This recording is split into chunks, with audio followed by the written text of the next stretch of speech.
Good evening, everybody, and welcome to Boston Balling. I'm your host, Gabby Hurlbut. Hope you all are having a great start to the week. Beautiful weather here. I mean, I love summer. This is my time of the year. People are outside doing things. It was nice to see everyone outside today.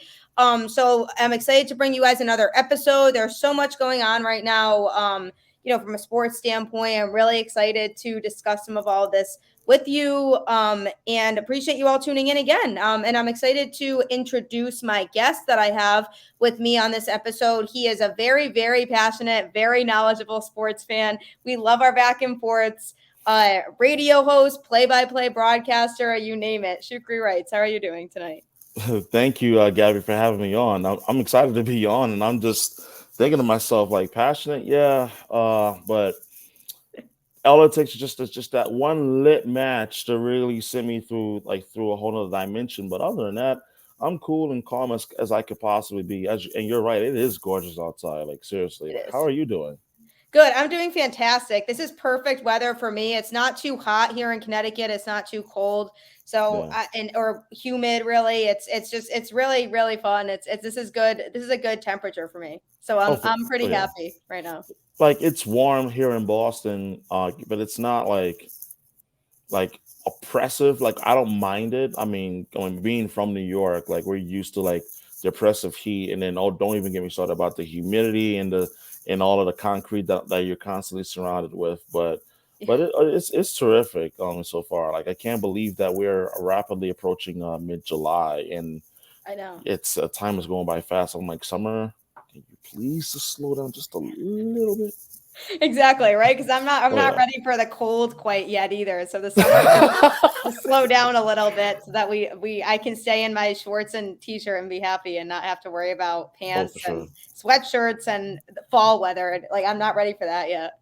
Oh, for sure. It's one of those things where I'm actually kind of conflicted because I love summer, I love hot weather, but I'm also like looking forward to like September when I could like return to doing what I love as a play-by-play broadcaster.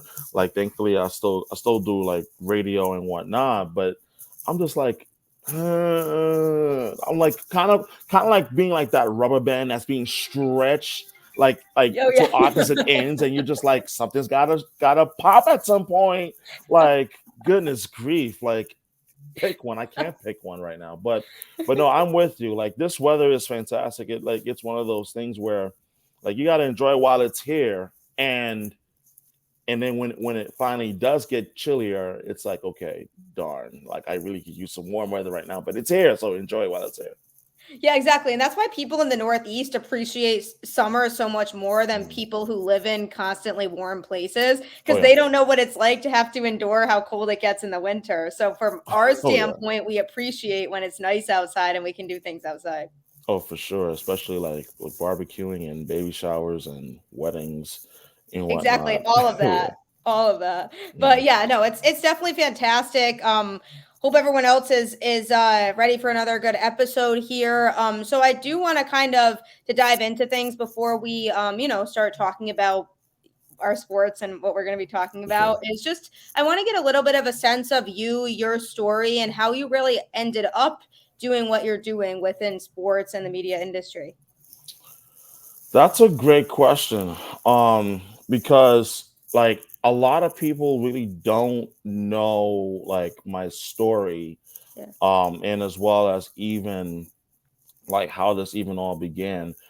Like I want to first start off by talking about like the Bruins like content and stuff like that, where like thousands, probably now hundreds of thousands, not millions of Bruin fans have like seen like on social media, like whether it's first Twitter or whatever. Like what's wild about that? I'm starting there for a reason because there's a message that's directly tied into that. So one day, this was May of last year, like we are just finally beginning to like reopen up, if you will, to full capacity at sporting events. And like it was right around the time when they were playing the New York Islanders in the second round, the Boston Bruins, that is. And Mhm. I'm leaving from where I used to live at the time, which was in Brighton, to head to the Garden. And I was like, I'm gonna just make this video. I'm like, all right, like I'm fired up. I'm going to the game. It's the first game at practically near capacity, except for those two small sections they had sealed off. And I just made that video. And to my surprise, it just went viral. And I'm like, oh, well, okay, this is cool. Yeah, that And is cool. so many people had liked it, and I was like, okay, I guess I'll just do it again for game two or whatever. And I just did it again. It's very similar reaction, and for me, it was like a lot of people were just like, wait, who is this guy? Like I really got that, and it started getting real when people were like stopping me before Bruin home playoff games, spring of last year, and it was like, uh, okay, hey, what's going on? Like, because again, like those that really do know me intimately off social media know that like I'm pretty like private by and large part, like and whatnot, and but I think things really took took off when Barstool Sports had a viewing party during the Bruins Islanders series, and to even be recognized by guys like Rear Admiral. For those who listen to the podcast, you know exactly who I'm talking about. Rear Admiral, Paul Yep. Bissonnette. I thought that was just like, what? This is crazy. And I say that because I want people to understand something here. You see this phone? Yeah. This phone could do a lot of good if you're passionate about something and if you're serious about something. Make video, make content. It's truly not hard to do, but don't expect to become like an overnight sensation because none of this has happened overnight. Like the Bruins like thing didn't happen like overnight, although it almost did, but not really. But I say all of that because in 2022, many of us have a smartphone, whether it's an iPhone Yep. or an Android. Use it to create content. TikTok, Twitter, Instagram. Doesn't make a difference. You have a smartphone, use it. The power of social media is absolutely real. I'm living proof of that. And if you use that to put out what you want to put out in terms of what you are passionate about, what you enjoy doing or talking about, people are going to gravitate and so forth. Now, as far as my story is concerned in my journey, I was born and raised in New York City. That's where I'm from.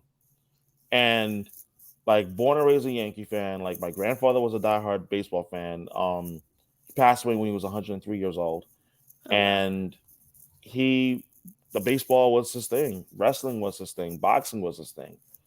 So I picked up my love of sports first through the New York Yankees, and like the Yankees were the first professional team that I fell in love with. When you grow up in the New York tri-state area, you're from Connecticut. You grew up in the New York tri-state area in the late '90s. It's yeah, the Yankees truly were, and they still are. But at that time, it was absolute religion. It wasn't if they get to the World Series. It was like, okay, who are they playing in the national? It really was truly that way. So you talk about a generation of Yankee fans who are inspired based upon just how successful they were, winning 4 World Series titles in 5 years. That's going to influence, and it influenced me, like especially as someone who I grew up listening to radio, like, and I give my father a tremendous amount of credit because he was and I don't even think he knows this or realize this that he really is the reason why radio became my heart and soul. It wasn't so much the sports. Well, yeah, it was a part of it, but it was actually news. Because growing up, My dad, my mom, both educators. My dad is an immigrant from Guyana. He came to the United States in the late 1980s. My mom, born and raised in New York. Um, love her to death, but she's got the freaking flame of a thousand suns. I don't even want to screw with her on my worst day. Screw that. But so I remember like me and my little sister, who I'm so proud of, like we grew up like in the morning with Tintin wins. We grew up like listening to like the news radio. Like for me, it was Lee Harris, James Faraday, like Judy DeAngelis, who retired from doing news radio back in 2016. Those were my people on a weekday morning, getting ready to go to school in the morning. So for me, it was news radio, and I was like, that's so cool. Like I can remember, like still to this day, like my dad would turn on the radio, and you just hear all news all the time. This is Tintin Wins. You give Wow. us 22 minutes, we'll give you the world. Like I just remember this to this day, and you hear like the theme music, and I would just be like, okay, yeah, all right. What's happening? What happened now? What's going on in this crazy Yeah. city called of New York City? Like I gotta know. But that was literally my childhood. Now, when sports came into the fray, it was like, okay, this is interesting. But for me, I grew up first listening to WFAN because WFAN in New York, I mean, everybody in sports media, everybody knows about WFAN. That's the Yeah. pioneer sports station in the world. Forget the United States, in the world. Um, it was through there, it was like, okay, Mike and the Mad Dog. I was like, wait, you can actually be on radio and talk sports? Are you kidding me? Yeah. This is crazy. Like, I here I am, this You're like, this that's so cool. this is this geeky kid growing up in NYC thinking, wait, you can actually talk sports on radio? This is dope. Oh my gosh. Okay. That's Like awesome. when you come to a realization that you're not going to be a pro sports athlete, because I initially wanted to be a baseball player, but everybody comes to that realization sooner than later. Most people, that is, That's just not gonna happen. it's just Yeah. not going to happen. Me, it happened earlier than most, and I'm just glad that it did. So I remember like just listening to the fan Mike and the Mag Dog. They were that show that really defined sports radio. Like people here obviously know of Felger and Mass, Yes. but there is no Felger and Mass without Mike and the Mad Dog. So that for me was like my introduction to sports radio. And again, like going back to the late '90s, early 2000s, like it's like what are the Yankees going to do? George Steinbrenner was at his peak in terms of his powers. Like it was always something going on. And another thing that my father did, and I'm grateful that he did this, he used to get like newspaper deliveries, like the New York Times specifically, and it blew my mind. I didn't realize it at the time, but it was like the New York Times is internationally renowned. Like you want to read from an early age, like at a college level, get the New York Times. And I would say, man, I'm going to the sports section. Screw this. What did Jack Kirby write about the Yankees today? That's why I want to read, and I would like just wanted to like read this. So like I just remember like sports radio like being my thing growing up, and then um one of the things that really, and I mean really cemented it for me, and I'm gonna take it from a lighthearted to a serious moment here for just a moment.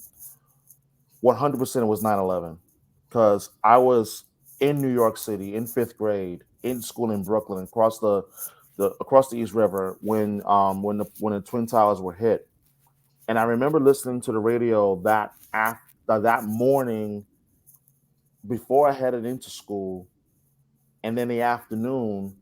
And that's After it entirely happened. different story. But that was like the moment that I realized the power of radio transcends even television. Yeah, television is like, all right, the one thing, whatever, cool. But radio, there's something magical about it where only through radio you could have that.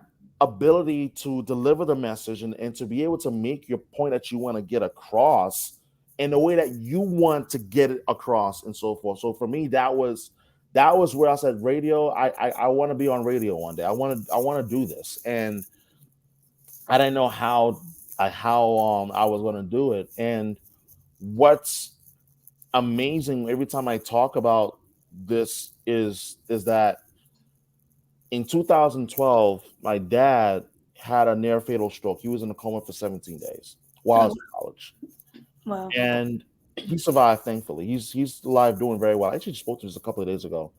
Um, and I remember there was one particular moment, and you could maybe perhaps relate to this, Gabby. Everybody has that one moment where you're like, okay, where is this going? But whatever. Yep. That moment for me was when he was in recovery. This was April of 2012. And at that time, I'm going to college in Long Island University, Brooklyn, New York, my hometown. But I'm also living with my mom in New Jersey. My dad calls me. And because at that point, he knew that broadcasting sports that's my bread and butter. But he's like, you're going to have to leave New York if you want to do this. I'll never forget this. And it was like, I'm going to have to leave New York. Where the hell am I going to go? Boston, and I'm serious, Gabby. Like Boston wasn't even in my conscious at all at that time. It wasn't. Um, and 2 years later, I was like just in a just a crazy situation. I'll just leave it at that. And unintentionally found my way to Boston to check up on someone who I cared about at that time. And I just remember that first visit was May of 2014. And that visit opened my eyes like, I don't know what it is about this city, but I got to come back and visit. And I did. And I came back to visit like starting in January 2015 at a rate of almost every other month. And I just remember like by the time I got to like August of 2015, I've been given like the shorter version and whatnot. By the time I got to August of 2015, I knew that this is where I want to be. This is where I want to move to. And how is it going to happen? I didn't know. Like 23-year-old me Yeah. thinks I've got everything figured out. I don't need no one's advice. Please, I know it all. Yeah, okay. Where are you going to live? What job you going to make? Or are you going to have? Like, how are you going to make a living? And Gabby, when I tell you that in spring of 2016, I got that wake up call, like working with the realtor agent I worked with at the time, trying to find a place to live, thinking that everything was going to be nice and smooth and easy. No, oh no, I was pissed. I was pissed off that that I didn't move here in the summer of 2016.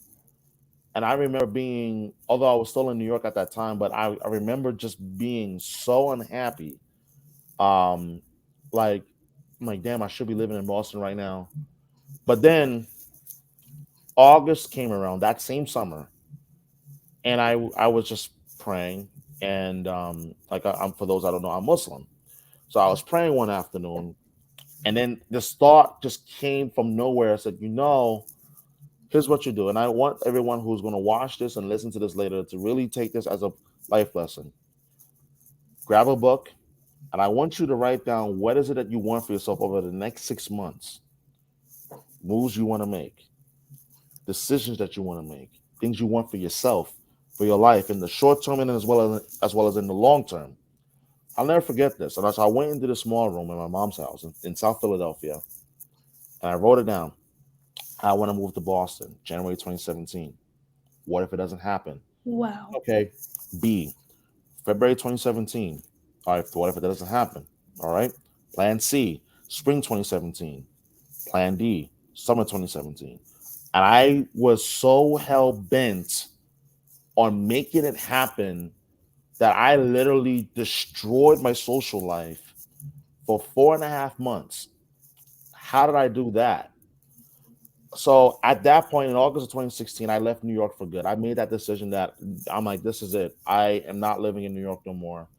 I'm gonna leave. Where am I gonna live? I'll go live with my mom for a few months. I'm 24 years old at the time. I hadn't turned 25 yet, and I'm commuting from Philadelphia to New York City Monday through Friday to work as a substitute paraprofessional, working with special education students. Yeah. And I'm making that commute. Some mornings I wake up at 3:30 in the morning.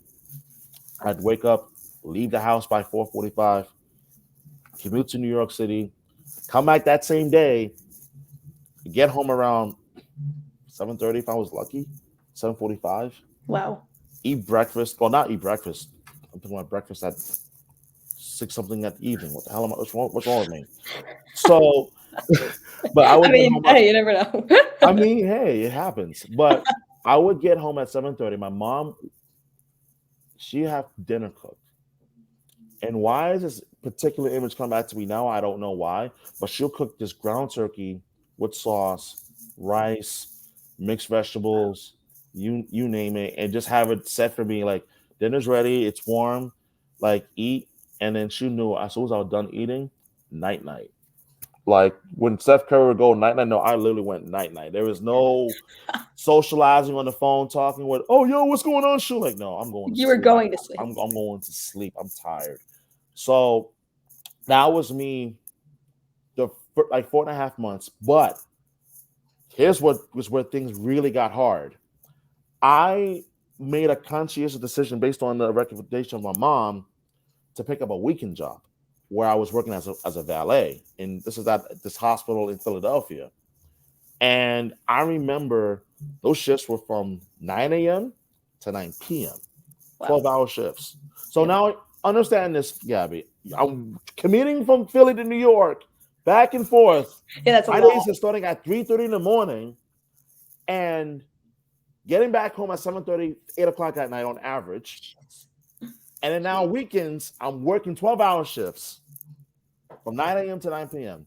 So when I said that I destroyed my social life, I truly had no social life at all. So when I got to November of 2016, you ever had those moments where you're just like, why the hell am I doing this? This is stupid. This makes Yes. no sense at all. Yes. All Right. the I time. had I had that very moment. And I will admit, I had that moment where I was like, man, this is stupid. Like, what am I doing? Had a phone conversation with my best friend during Sunday night football. That Sunday night, I get home after 9 o'clock. I am tired. I am pissed. I am so emotionally frustrated. I'm like, what am I doing? I'm applying to jobs. I'm looking for places to live in Boston. What am I doing? What am I honestly doing? So my best friend goes, remember your why. I don't know what was so poignant about that moment, but hearing her tell me, remember your why and why you're doing this, and you've come this far, not only to just only come this far, is precisely what I needed to hear in that moment. And when I heard that, I remember so vividly that night. I said, you know what? I'm going to go to bed with that. I'm God. If God allowed me to wake up the next morning, which He did, I said, you know what? I'm not mad no more. I remember why I'm doing this. So I did it. So I kept going, and I would end up applying for this job with WGBH as a canvasser. At that time, this was December of 16. Got an interview, and I scheduled it during winter break. Like I came up on Christmas Day of 2016, which was a mistake because there was nothing open in Boston. I was like, what the hell am I going to eat? Like, there was nothing. I'm telling you, walking around Boston on Christmas Day thinking, oh, food's going to be open. Ah, we're closed. I'm like, where the hell am I going to eat? Like, what am I going to do? Like, how is this going to work? Yeah, I need food. Like, Somehow. there was no food. There was no food to be. I'm like, yo, y'all killing me. So that Sunday night, I'm like, you know what? It's gotta be places. So Whiskey's in Back Bay was opened. It's Oh, closed. It closed due to the pandemic, unfortunately. I went there, got me some 25-cent wings. Yes, I'm that much of a foodie. And I had me my 25-cent wings. So the interview was a couple of days later. I got the job. They offered me on the spot actually. Oh wow. And when I called my mom left after I left the WGBH, I said, "Listen, I got the job." She was just like, "Wow, so this is really happening." I'm like, "Yeah, no one's forced me to do any of this. This is a decision that Mm, I'm making for myself that no one's forced me to make, and this is something that took a while for it to come to fruition." And when you have that moment, you're like, I can't do this. I can't do this, man. This is stupid, man. Like, why am I doing this? You got to keep going. So I moved to Boston officially February 15th, 2017. And it's pretty damn hard to believe I'm about to approach 6 years living in this yeah, region. which is crazy. And you would think that, oh, that's where everything takes off. Nope. Gabby, when I tell you that working that canvasser job got me in Boston, but that same job also was the reason why I nearly lost my mind. I was like, to hell with this. This is not it. Now, I would listen to EEI and the Sports Hub every day, just fantasizing like, yo, like I see myself doing this one day easily, no question. But mind you, at that time, the only experience that I had was interning at 98.7 ESPN New York. Yes. That was fall of 2015. Best 3 months of my life professionally at that time. And it still is. And now I'm like, what the hell am I going to do? So I end up working odd in jobs and whatnot. And in July of 2017, I was working at a hotel and I said, you know what? I can't do this no more. I'm taking a leap and I want to pursue an opportunity doing what I love, and that is being a broadcaster. Here, 25-year-old me, being naive and all, thinking, oh, it's going to be easy. I had no full time job for 6 months, and I got bills to pay. Yeah. Now, I want all of you to just imagine this: 25 years old, thinking I've got it all figured out, and of 6 months, during that 6 month stretch, no full time job. I happened to pick up the job at the Garden working as part of the Bull Gang in August of 2017. But I'm like, I need a full time job. So January of 2018 rolls around. I get that full time job, but it was doing something else outside of what I love to do. So now I'm like, yay! Now I'm gonna have money again. I'm gonna have like some income coming in. Lasted 2.5 months until I was let go. And you're thinking, what the hell am I going to do? From that point on, I was without a full time job again, another 6 months. So this was at this time 4 years ago, during the summer of 2018. I was in by far the worst time of my life, mentally and emotionally and spirit.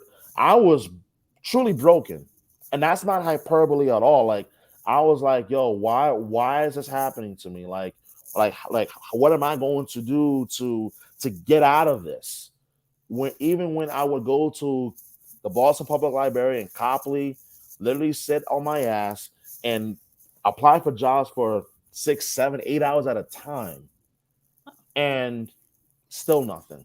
So I finally get that full time job in October of 2018.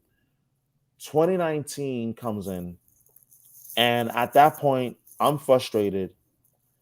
And I was dating someone at the time, and that person gave me a piece of advice that actually, in hindsight, changed my life, and I didn't even realize it then. We were on our way back from New Hampshire, went to a tattoo parlor. Some I think it was Durham, if I remember correctly. And Okay. I'm angry. Like, I'm in an angry frame of mind because I'm like, here I am. I'm 27 years old. I'm not doing what I want to do. Like, how am I going to change? How is this going to change? So she says, You need to reach out to people that are doing what you want to do and get their advice. I reached out to a handful of people the very that very same night, or the next day, was a Sunday. One person reached back out to me, and I'm only going to share his name only briefly, because this person really impacted me in more ways than one, and that is Bob Sucio, the play-by-play voice of the New England Patriots. Wow. He reached back out to me. It was April of 2019. Keep in mind, we had a conversation, lengthy conversation. Heard his story, shared with him my story, and that was like, okay, now I hear what it really takes to get somewhere in this business, in this industry. And I just remember, okay, I have no professional experience. I don't know, where do I turn to. No one's gonna hire me with someone that hasn't even been behind the mic, and so forth.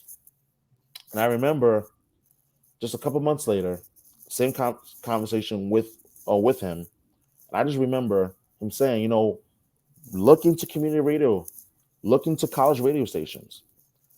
And I said, hmm, okay, there's something there. And through a mutual friend of mine, I discovered WMFO. And that in itself changed a lot of things.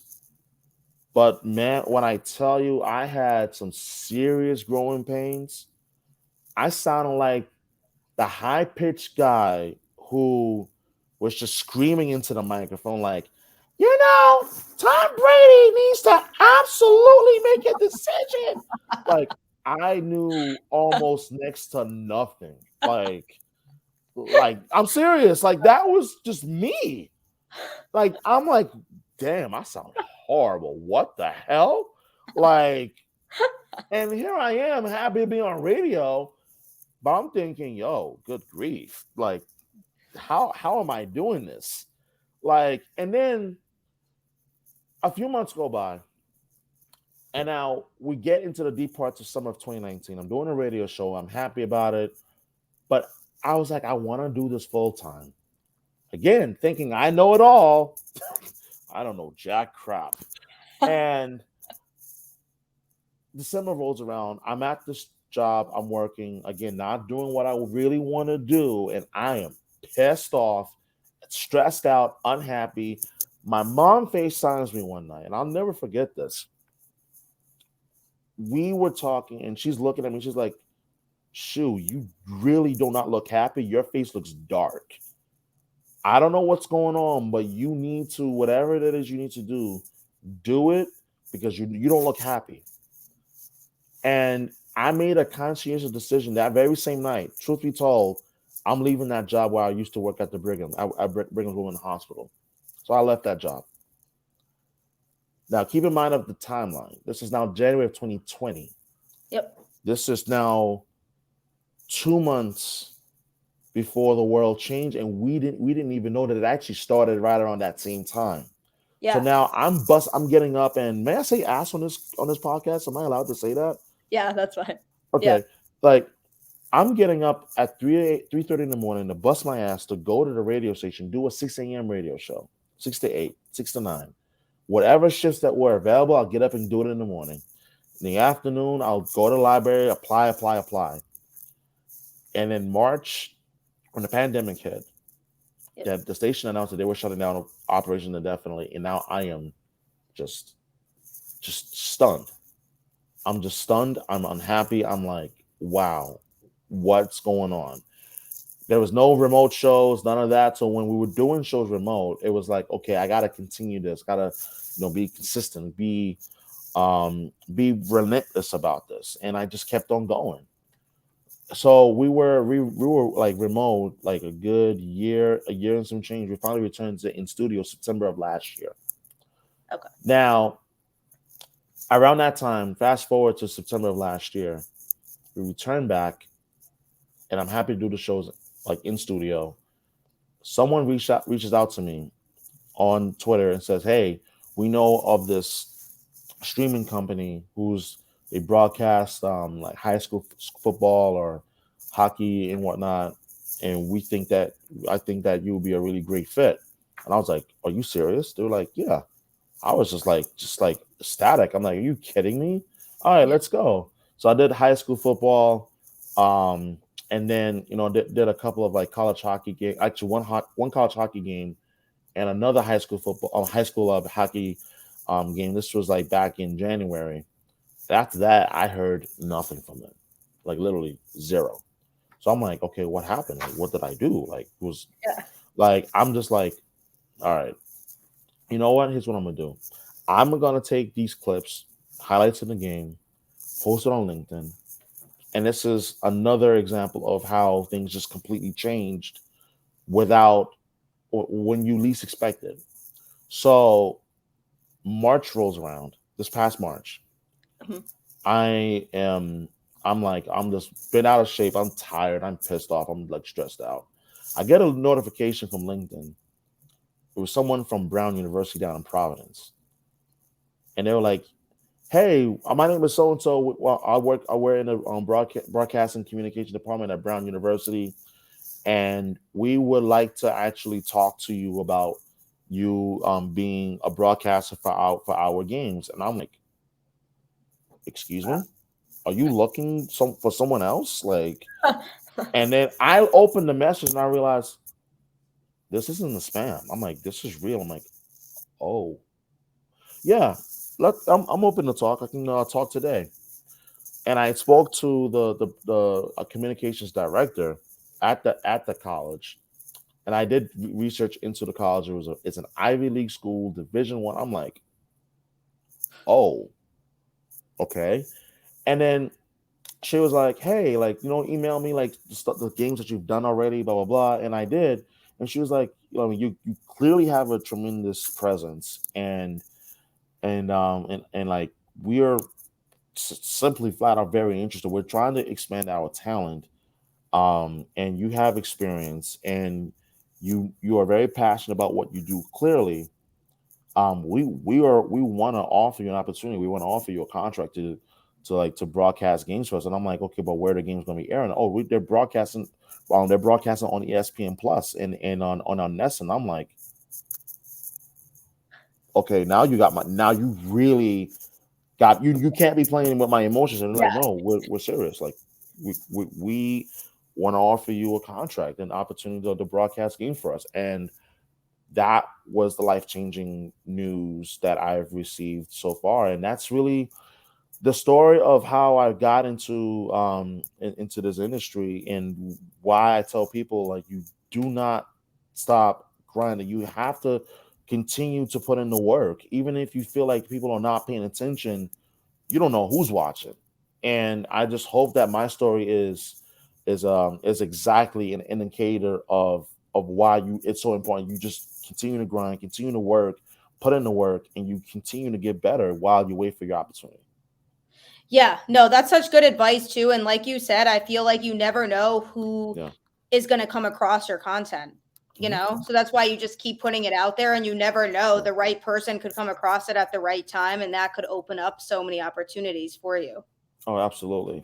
And it is so true, because I've had a number of industry professionals who have reached out and have been like, listen, like, we clearly see what you're doing with the content you post on social media, and what you've been doing. In fact, I don't want to give away his name, but someone from the Sports Hub reached out, like, just shortly after the news had broke about me getting the opportunity with Brown, and ESPN Plus in Learfield, and just congratulated me. It was just like, "Oh, this is incredible. This is huge." And like that for me was like a, yeah, if you thought you weren't like making waves before, now you're really getting the attention of those who are like who are in the media, who work in this industry, or they're like, okay, this is someone I got my eyes on,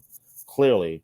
And in conclusion, like, I would share that same advice with you or anyone else who's going to listen to this podcast. You got a phone, get yourself out there, put yourself out there. You gotta, and also, and it's something that I'm learning now. Social media is it could either be your best friend or your worst enemy, because you got to also understand this very fact here. The bigger the personality that you become, and the bigger the voice that you become, the more haters that you're going to draw. I learned that the hard way, and it's been a process, but it's something that I think that you got to, the bigger that you grow and the more that you continue to elevate, Gabby, the haters are gonna come. They're gonna come. And someone made a really great point, and I don't know if you remember this. When those folks made that fraudulent Twitter profile of me. I know, I didn't even know about that. Okay, so That's recently, crazy.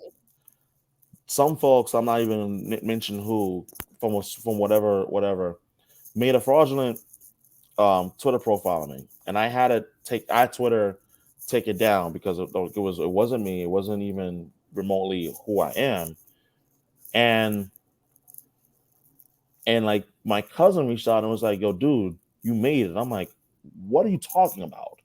Like I'm like really mad. I'm like, "Well, you kidding me?" They're like, "No, people don't boo nobodies," and it hit me. I was like, "Wow, okay." So all of that to say, the more you become visible in the public, the more you continue to put your stuff out there and people become increasingly aware of who you are. Understand that you cannot take what people and trolls on social media say to you personally. That doesn't mean you take disrespect, but you cannot take it to heart, because they wish to be in the position that you're in or striving to be in. Yeah, so it's a jealousy thing more so than anything else, that those people are like, I wish I was doing what this person is doing. Oh, absolutely. I know for a fact now that it is jealousy, because when you when you are like putting out content or doing things that no one else is really doing, or you are being the unique personality that you are, people gravitate, and they start paying attention. They start writing about you. They may even start talking about you. Oh, yeah. Let them. Let them. You just focus on your path. Focus on what you ultimately are trying to achieve. And listen, I still fall into it every now and then, but I'm learning in my journey that let them be. You can't fight fire with fire, or put out all the fires on social media. It's never gonna happen. Yeah. Never. Yeah. And what I'm realizing even from social media and Twitter is there are always going to be those types of people out there who are like that, but the people who support you Oh far yeah, outweigh those people, and that's why you do what you do. For those absolutely. people that are supporting you and really like what you do and like following your content, Mhm. and those are the people that you do it for. Absolutely. But first and foremost, do it for yourself, because you don't know what tomorrow may bring. You do it for other people. They may or may not even appreciate what you do. Does that mean that you lose that fire, that passion that burns within? No, you shouldn't. When you start doing things for you, you realize that it is my passion and my drive and my commitment to get better that's going to help me get to the place that I'm trying to get to. And I think that in itself is so important, and recognizing and remembering that it's a process, it's a journey, I'd even give you that encouragement, like, listen, keep doing what you're doing, because it's going to pay off. But also, like, never ever be afraid to like challenge yourself. Like, someone used to tell me all the time that there's no comfort in being like in the same place constantly over and over and over again. If you're doing the same thing, running in circles, there is discomfort in growth. There's discomfort in having those moments, the things I explained to you in my story and in my journey. There's a lot of moments of discomfort, but it's helped me to get to where I am now, and it's going to continue to help me to get better and grow in my journey. And it's the same thing I would even share with you as well, Gabby. Yeah. No, I think that advice is really good and just being able to keep pushing for what you Yeah. want to do, regardless of what other people say and other people do and what other people think of the situation. If you know what you want to do, continue to push yourself and challenge yourself and put Yeah. yourself out there to the point where you're working towards those goals, no matter what that may be, because it's different for everybody. Absolutely. And you can't compare your journey with what someone else is doing. Like, if there's one thing I do wish for, is that I sincerely wish that at age 24, 25, that I knew what I know now back then. Because who knows? Who knows what would have happened? But at the same time, there's truly a reason why things happened the way that it happened. And I would never, if you ask me right here, right now, Gabby, well, would you go back and change and maybe start earlier, given that you know now what you know? I would say no, because sometimes the best advice that you receive are from the people who either love you or the people that you least expect it from. It's about being receptive, but make sure that you're receptive to the people who are trying to push you in that direction. Maybe it's someone, it could be a parent, it could be someone that was just in your life for a brief period of time, but maybe taught you a valuable lesson, because those things do happen. And just because that person or persons may no longer be in your life doesn't mean those lessons that they taught you or shared with you wasn't valuable. And I think that those things go a very long way in terms of developing you, shaping you, and as you continue to find your voice, because your your voice is powerful. It's more powerful than you think. But the further along you go, the more you will see just how much of an outreach it has on the people that are close and afar. Yeah, that's really cool to think about it like that too. And for Yeah, me especially, even, it's definitely a challenge when it comes to being a female in the sports industry in general. I mean, I'm sure a lot of other yeah, females that are in sports can attest to this as well. yeah. There is just some just disrespect from people that just comes with that, and that's definitely one of the biggest challenges for me that Mm, I faced, but I've learned to, it's also one of those things, again, like you were talking about before, yeah, how it's really people are doing this out of jealousy and how they wish that they were doing what I was doing, or they feel mhm. threatened by my sports knowledge or my presence, and that's kind of a lot of what that stems from. And I just Oh, found 100%. there's there's so much more I can do if I'm not worrying about that, and I can still pave my way as a female in the sports industry and not worrying about what people think along the way.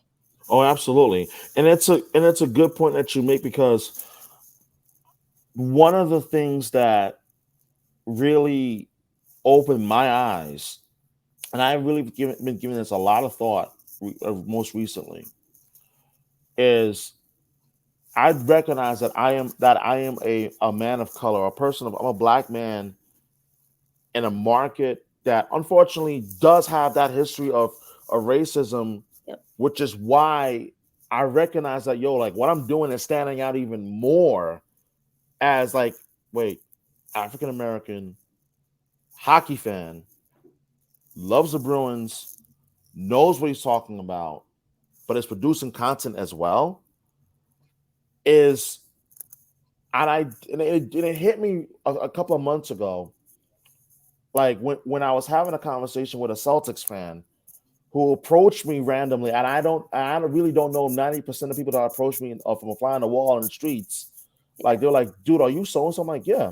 like, dude, I recognize you from like you do like TikTok and like Twitter, and it's like, yo, dude, keep going. Like you don't. This one guy literally said, you don't understand how big what you're doing is right now. And I had to, and I remember I was walking somewhere in the North End, and I heard that, and I had to really pause for a second. I'm like, wow, that's it's crazy. It's crazy. And as I said that, I remember, I think this was like about a year, almost a year and a half ago. Someone reached out to me on LinkedIn randomly. It was a parent. I didn't know them at all. It was a mother who said, "Hey," and it was an African American woman. She said, "Hey, my son sees what you're doing and wants to know how can he, as a 12-year-old, um, like get into and do what you do." And I fully remember this so because when I saw this message, which I still have, I'm like, me? I'm not even nowhere near where I want to be. But just having that conversation, I said, and I agreed to have that conversation. I'm like, yeah, because I was that 12-year-old growing up in New York City, dreaming of doing what I'm doing now. And I'm like, what? That's so I'm talking with this 12-year-old, and it just hit me so hard that this 12-year-old African American kid who I was once wants to talk to me and pick my brain about what I do. And then So to cool. top it all off, to think that going from being that 12-year-old to being the person who's talking to a 12-year-old child and realizing that I could actually inspire that kid to actually do this was powerful. That's why I'm a firm believer in representation matters in this industry. Um, Women hear it all the time from insecure men, or shall I say insecure boys, that what do you know about sports? Oh, can you Yep. tell me this, like I this, get that this, all the that, that I certainly could empathize with you in that regard because it makes them feel uncomfortable just as me being who I am and what I am, where I am, doing what I do makes people uncomfortable. I'm not naive. I'm not privy to that very fact because I know there are folks that are going to be like, well, why do you have to bring race into this? Well, congratulations, sir.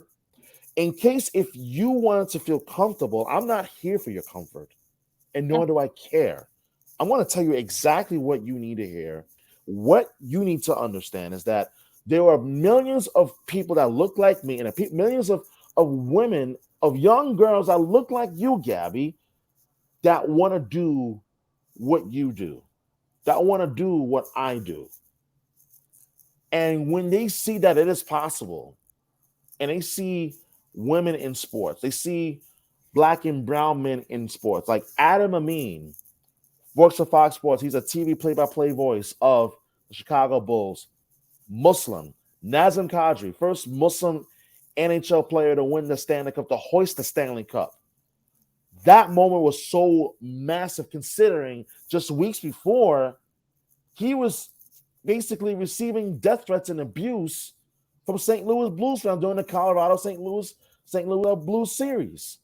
So Wow. no one is ever going to sit here and tell me that representation does not matter when they see you or they see a Malika Andrews who is your age, 26 years old, hosting the NBA draft on ESPN.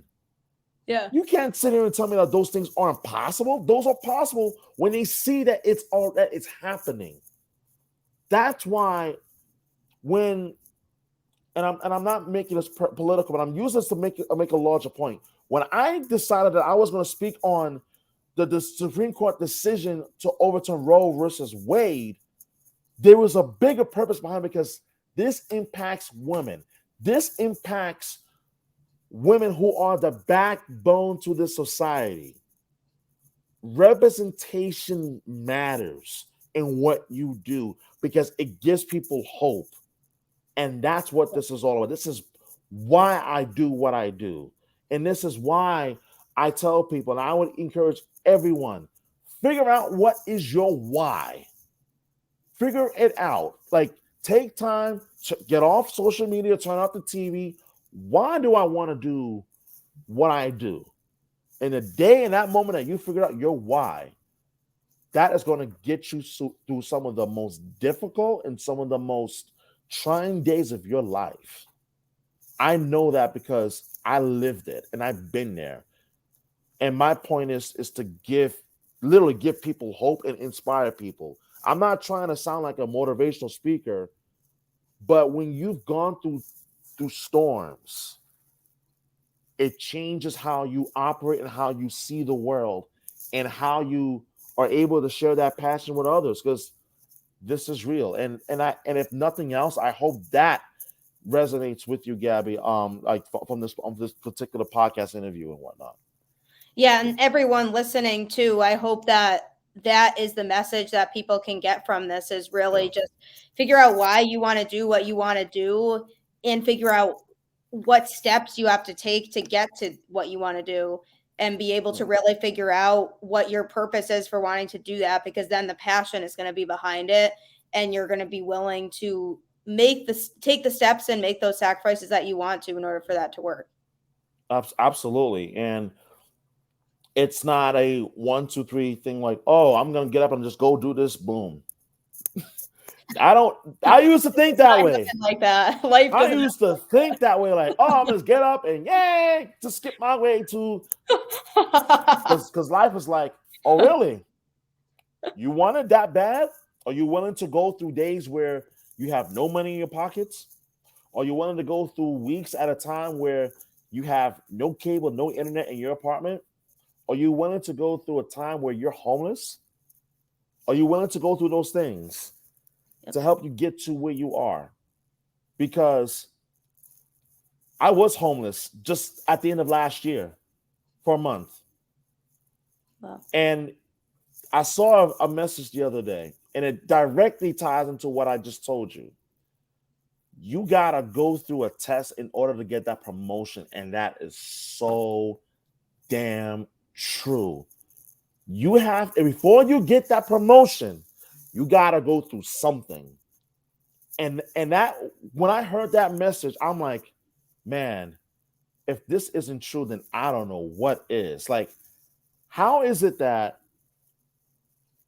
you are able to get to a certain place in your life? People think that, well, it's, you just get up and you just do it. Not necessarily, because life is unpredictable, and we both know this, and we all know this. Yeah. We're all in this world as adults. Yeah. You think that you got life all figured out, and life says, yeah, come here real quick. No, you know, you don't know what damn. Like that is not the case. Like that is definitely not the case. But I say that in just in to say that you got to be willing to go through the difficulty in order to get to ultimately what you want to achieve. And I believe that you can get there. Is some journeys are different from others, and it's the truest thing that I've had to learn. Like, if you told me, Gabby, that I was going to have to leave my hometown in order to get to where I want to be,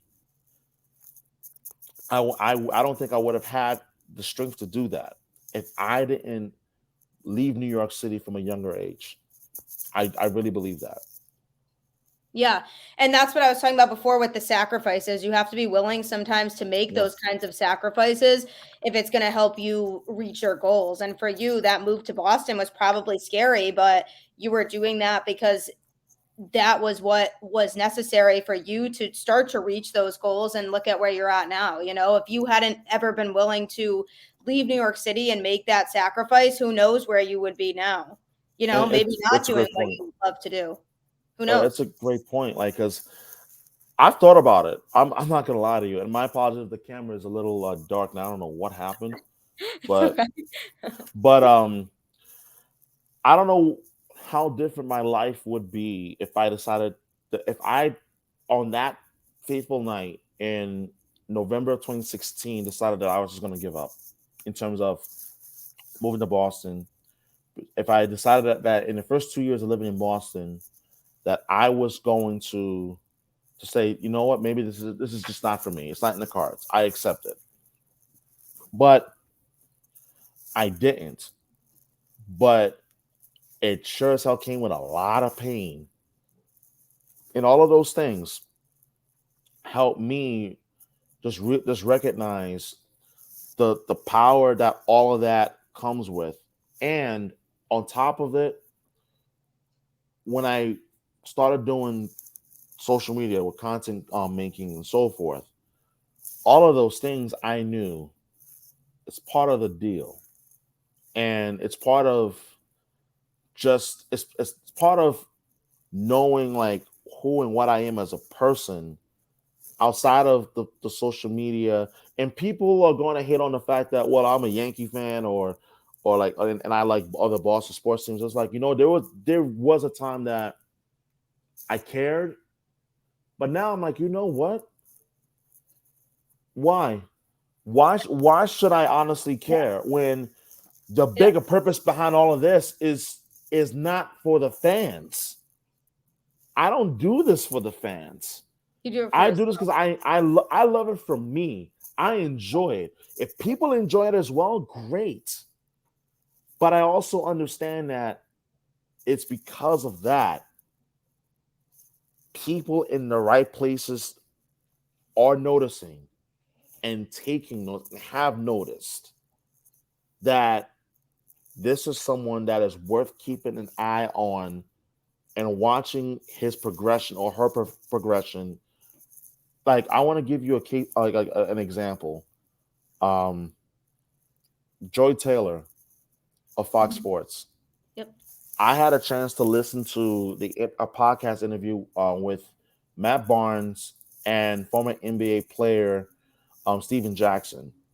It came out last summer, and she talked about how like she like in her journey, specifically when she was living on a friend's couch at that time, how she was so frustrated, and her friend asked her the one question that changed everything, and that was, how much energy are you investing into you doing what you want to do? And ever since I heard that question, my mind just completely shifted and changed. It wasn't about, oh man, I gotta do this, man, I'm tired. No, how much are you willing to exhort in terms of your energy, your time, and your effort? And also knowing that rejection is the name of the game. If you can withstand the rejection, you are going to get that one yes. That one yes, you just don't know when or where it's going to come from, When it but it does. will come. Yeah, that's when you realize why you were doing everything you are doing. Exactly. Absolutely. Yeah. No, this was fantastic. I hope everybody was able to get a lot out of this. I know I certainly did, especially with just being able to relate to a lot of the things that were said and the struggles that come with, being in the industry and wanting to really do what you want to do. And so I hope everyone that listens gets a lot from this because I know I certainly did. And I really, really appreciate you taking the time to share all of that with us. No, I appreciate you having me on, and like seriously, keep up the tremendous work. And You too. like my door is open. And, like if you like whenever you like need like advice or anything like that, I'll be more than happy to offer a lending hand and sharing with you like some of the things that I've had to go through and the lessons learned and whatnot. So no, like thank you for having me on. Like keep up the wonderful work that you're doing. Thank you so much. I really, really appreciate that a lot, and Yeah. hope everyone really enjoyed this. I know it was definitely impactful for me. I would definitely love to get you back on again at some point else as well. Mhm. And I know we'll obviously be in touch through social media too. But Absolutely. I really, really appreciate you taking the time. Absolutely. Just let me know when. I'll be happy to come back on with you for sure. All right. Thank you so much. And everybody, I hope you have a great rest of your night, great rest of the week. I will catch you all next time on Boston Balling, and take care, everybody.